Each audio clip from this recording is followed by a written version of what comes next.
প্রিয় বন্ধুরা, আজ আমি 18/1/1984 খ্রিস্টাব্দে আমার দিনলিপির পাতা থেকে পাঠ করে শোনাচ্ছি। লেখাটার নাম হচ্ছে কুকুরছানা। চলার পথটা যে বিশেষ সুগম নয় তাও জন্মেই বুঝে নিয়েছে। জন্ম ওর পাঁচিলের ধারে ট্যাঙ্কের কাজ ঘেঁষে। তেমন কিছু খারাপ জায়গায় জন্ম নয়। বিধাতার এইসব অনাথ সৃষ্টিরা এর চেয়ে আর কত ভালো জায়গায় জন্মাবে। হয়েছিল ওরা তিনটে একসাথে, দুটো সাদা একটা ছাই রঙা। তার সাদা দুটো ট্যাঙ্কে পড়েই মরল। ওটিও মরতো যদি না পাশের বাড়ির কাকু দয়া পরবশ হয়ে ট্যাঙ্কের ঢাকনাটা বন্ধ করে না দিতেন। কি দরকার ছিল ওইটুকু দয়ার? সারাটা জীবন তিল তিল করে মরে যাওয়া ছাড়া তো আর কিছু নয়। রাস্তার ছেলেদের ঢিল খাওয়া আর ঝাঁটার বাড়ি। শীতটা বেশ জাঁকিয়ে পড়েছে। গায়ে আলাদা তো কিছু নেই, শত হলেও ও ছোট। রাতে আশ্রয় নিয়েছিল সিঁড়ি ঘরের কোণটাতে। হঠাৎ বাড়ির একজনের চোখে পড়লো ওর ওপর। ওটা কি রে? যা, হুস হুস। দেখছিস কি সাহস! বাচ্চাটা ভয় জুবুথুবু।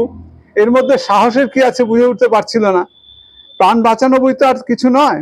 শীত থেকে তো বাঁচতে হবে নাকি? দেখছিস কি, ঝাঁটাটা নিয়ে আয় তো।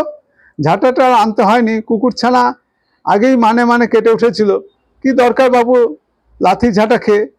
কিন্তু শীত তো বাঘ মানে না। অগত্যা আবার জীবনের চরম সত্য বুঝে নিয়েছে। বেঁচে থাকার আরেক নাম সংগ্রাম।